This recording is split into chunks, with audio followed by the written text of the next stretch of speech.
হরে কৃষ্ণা। আশা করি সবাই খুব ভালো আছেন এবং সুস্থ আছেন।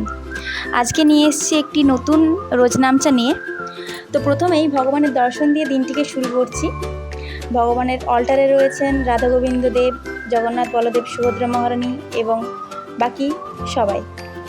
তো আজকে একটা মেঘছায়ার দিন, তো সেটারও একটু ভিডিও করেছিলাম, সেটাও আপনাদের সাথে শেয়ার করে নিলাম।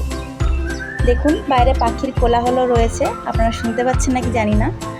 তো এরপর চলে গেছি রান্নাঘরে হাজব্যান্ডের জন্য ব্রেকফাস্ট বানাতে।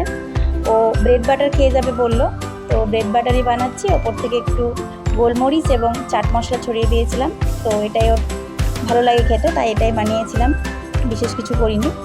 তো এটার সঙ্গে আর কলা দিয়েছিলাম এবং খেজুর দিয়েছিলাম। তো সেই ব্রেকফাস্ট খেয়েও চলে গেছে অফিসে।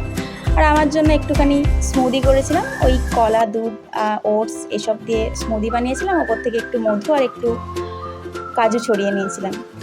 তো বিশেষ কিছু করিনি আমার জন্য আর কি। এরপর চলে গেছিলাম দুপুরবেলা লাঞ্চের জন্য।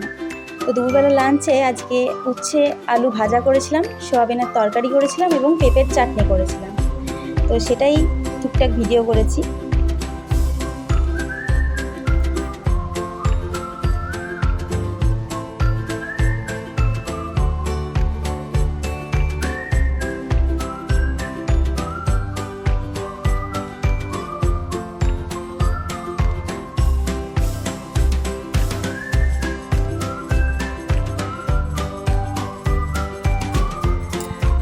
তো এটা হচ্ছে ভগবানের ভোগের থালা, দুপুরবেলা ভোগ লাগিয়েছিলাম এই প্রসাদ দিয়ে।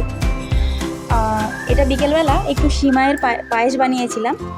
তো একটু কাজুটা ভেজে নিলাম ঘিয়ে, লাল লাল করে হালকা, কাজু কিশমিশ দুটোই।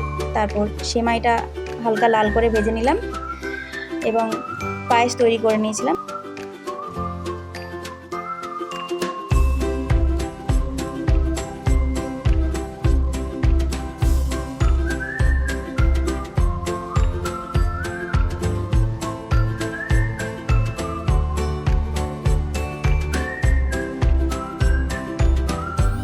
রাতের বেলা আবার কুমড়োনি ভাজছি, মানে বেগুনি বলে সবাই, কিন্তু কুমড়ো দিয়ে হয় বলে আর কি কুমড়োনি বলছি আমি।